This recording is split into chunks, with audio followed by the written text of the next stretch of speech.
que você entende que é o maior desafio do cristão hoje em dia, no mundo que a gente está vivendo? Ele como está?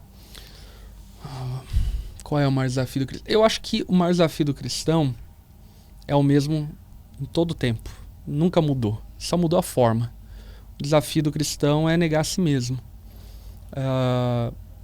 Lutero, ele diz algo bem interessante, né?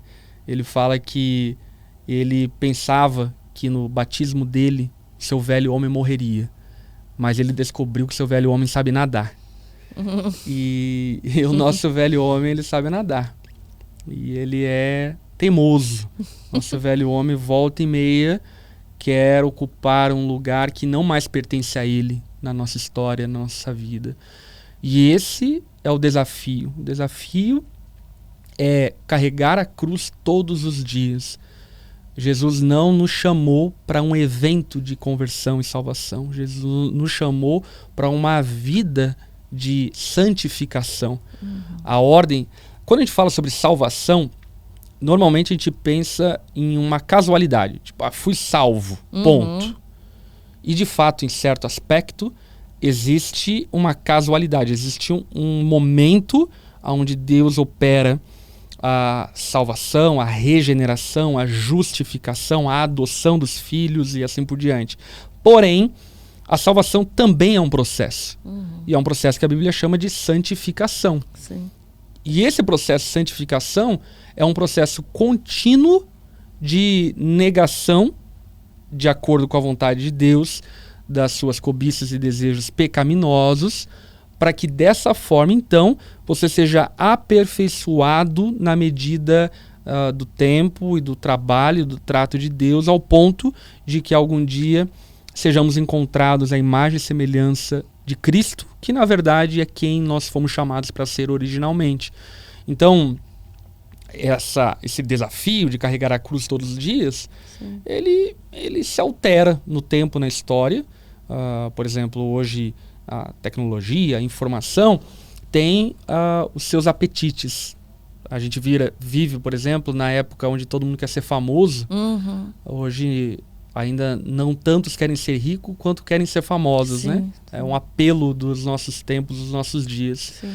E muitos, desejando e cobiçando ser famosos, acabam cedendo e abrindo mão de princípios, valores, da sua fé, da sua essência, do amor a Deus e assim por diante, e devem negar esse desejo. Não no sentido de não serem famosos e não que a fama seja um problema em si, mas no sentido de abrir mão disso, sabe? Então, cada tempo, As pessoas cada estão momento... abrindo mão de valores para conquistar o que elas acham a qualquer preço. Esse é o ponto. Né? Como o dinheiro também. Sim. Né?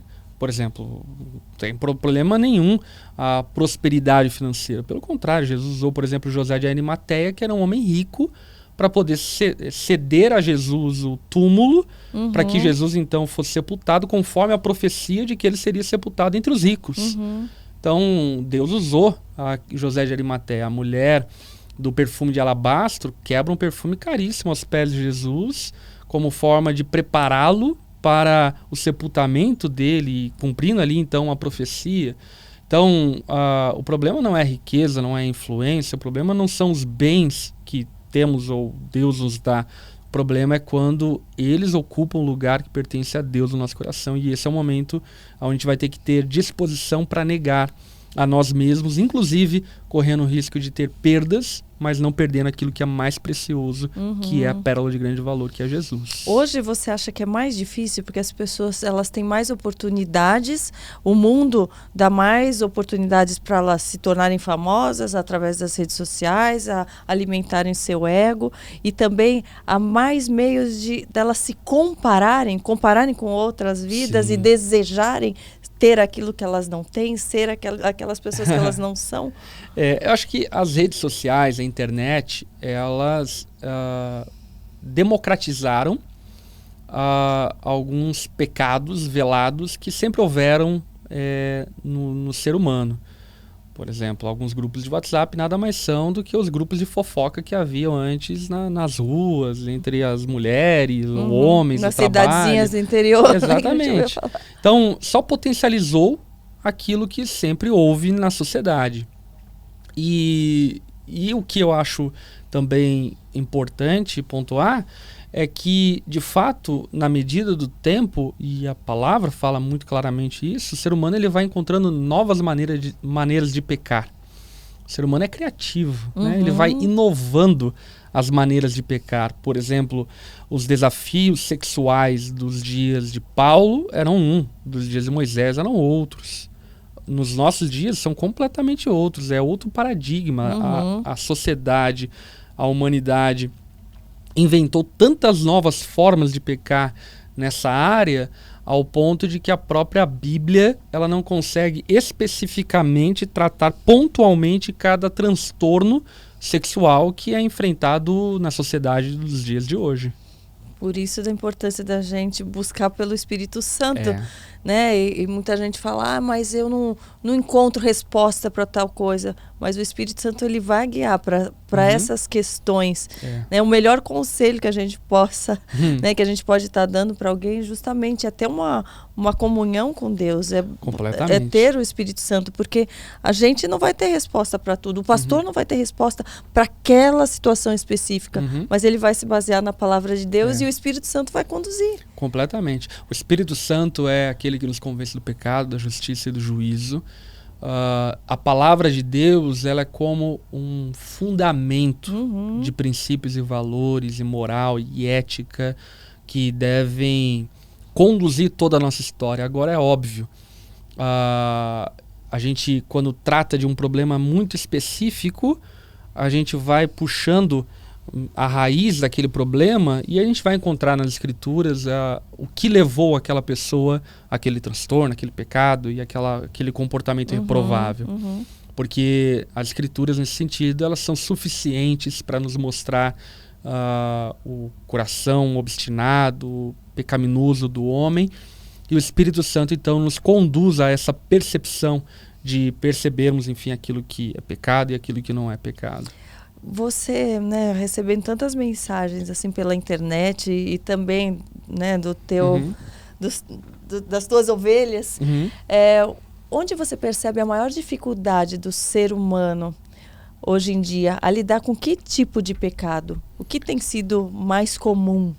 É a mentira? É a promiscuidade? Onde você vê a maior falha do ser humano hoje, o maior meio de pecado? Ser humano cristão.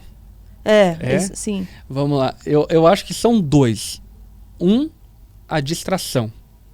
O mundo está cheio de distrações que fazem as pessoas se perderem em coisas menos importantes e negligenciarem aquelas mais importantes. E segundo, eu diria que é o contentamento com a superficialidade. Nossa, eu tava com essa palavra aqui, tava superficialidade. Superficialidade, eu ia falar justamente isso. Que eu vejo o cristão se contentando só com aquilo. Sim. E quero ir mais fundo, quero águas mais profundas. Mas elas querem a boia salvar vidas. Eu imagino assim, muito cristão querendo a boia e não quer afundar, mas mas é lá no fundo que tem. E é lá que ele salva, né? Essa questão da superficialidade, ela é um problema não só para o cristão, mas para a sociedade como um todo, né? A gente hoje está acostumado a dar pitaco sobre tudo, né? Enfim, um médico especialista estudou 10 anos para poder exercer a profissão dele, e aí chega alguém que faz uma pesquisa no Google e quer ensinar o médico acerca de tal doença. E então isso faz parte da sociedade como um todo. E o cristão, em certo sentido, eu também percebo que ele se deu a isso, sabe? E dessa forma, infelizmente, se tornam presas muito fáceis para pessoas, talvez não mal intencionadas, mas que usam o nome de Deus em vão e ensinam aquilo que não é verdadeiro. E acaba que, por vezes, produz e gera cristãos que têm uma ideia e um conceito errado sobre Deus. Isso é muito crucial. A W. Tozer, ele diz uma frase muito importante a respeito disso que a gente está falando, que é o quê? A ideia que você tem de Deus é a coisa mais importante sobre você mesmo. O que Tozer ele afirma, e eu concordo com a afirmação dele, é que a nossa ideia sobre Deus define quem nós somos. Se temos uma ideia distorcida de quem Deus é, vamos ter uma vida distorcida. Isso fica muito claro na narração de Gênesis, quando Deus cria o homem e a mulher, e a serpente, ali ilustrando o diabo, vai então ao encontro de Eva e distorce a imagem que a Eva tinha de Deus. O questionamento ali da serpente é: por que vocês não comem do fruto? Aí Eva responde: porque se a gente comer do fruto a gente vai morrer. E aí a serpente diz: não, se vocês comerem, vocês não vão morrer. Deus sabe que no dia que vocês comerem, vocês serão como Ele. Então, olha só que coisa maluca. Adão e Eva sabiam que Deus era justo, perfeito, bom, compassivo, generoso, misericordioso, todos os atributos de Deus, o seu caráter. Eles conheciam a Deus. Deus ia ao encontro deles na virada do dia. Eles tinham intimidade com Deus. Porém, o falso profeta ali, que era a serpente, vem e conduz Adão e Eva ao engano. E ao engano a respeito de quem Deus era. A serpente, ela coloca em xeque o caráter de Deus, diz para Eva: olha, eu acho que Deus, ele não quer que vocês vivam bem. Então por isso que ele está dizendo para vocês não comerem, por isso que ele está dizendo para vocês não fazerem isso ou aquilo outro. Eu acho que Deus está mentindo para vocês, colocando em xeque o caráter justo de Deus. E Eva e Adão acolhem essa mentira ao ponto de definir a vida deles a partir dessa mentira, desse equívoco de Deus, e as consequências nós sabemos. Adão e Eva comeram do fruto, como consequência disso foram destituídos da glória de Deus, tiveram a primeira briga familiar que até então nunca haviam tido, um culpou o outro, depois então vivem as sequelas do pecado. Caim mata Abel, seus filhos matam o outro de maneira violenta, o primeiro caso de homicídio familiar da história da humanidade, como consequência de uma ideia distorcida de quem Deus é. E aí eu digo que, como o profeta Oséias vai dizer, Oséias capítulo 4, ele fala que meu povo perece porque não me conhece. Muita gente tem, inclusive, popularizado esse verso de forma errada. Né? Esse verso fala sobre conhecer a Deus, não é sobre conhecimento vão ou qualquer conhecimento. E aí o que Deus está afirmando é: meu povo perece, meu povo é destruído, meu povo vive mazelas porque não me conhece. É superficial o seu conhecimento de mim. E a palavra utilizada por Oséias é uma palavra hebraica chamada íada. Essa palavra hebraica, ela aponta não para um conhecimento intelectual, mas para um conhecimento relacional. A ideia de conhecer a Deus relacionalmente, saber quem Deus é, conhecer o coração de Deus.